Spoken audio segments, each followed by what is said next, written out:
And I'm Kristine Johnson. Family members of Keith Lamont Scott released the video to expose, quote, truth and transparency. The family and protesters want the police to release their video of the shooting. Right now, peaceful demonstrations are being held in Charlotte and Atlanta. CBS 2's Kenneth is live in Charlotte, where a citywide curfew takes effect at midnight. Kenneth.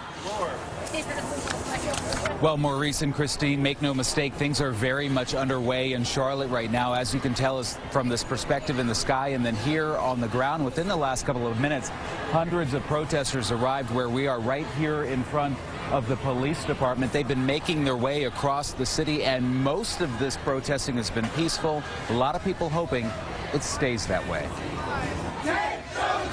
Peaceful protesters marched in Charlotte Friday night, hours after new video of Keith Lamont Scott's final moments became public. Don't shoot him. Don't shoot him. He has no weapon.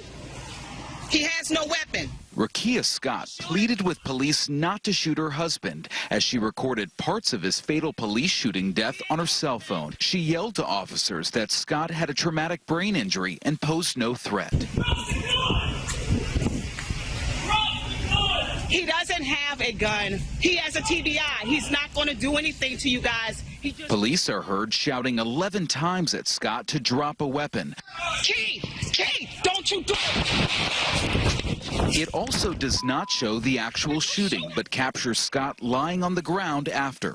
Attorneys for the Scott family released the footage Friday after 3 nights of protests. Scott's family and these protesters have been demanding police release their footage of the shooting, which so far investigators have refused to make public. If I were to put it out indiscriminately and it doesn't give you good context, it can inflame the situation. Scott's mother had this message for protesters.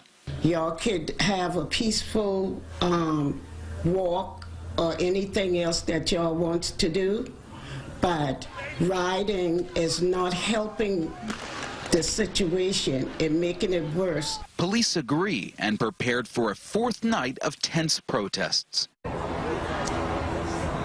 And so far, police haven't made any public comments about that family's video, and at this point, it's unclear whether police leaders have even seen it. Maurice and Kristine.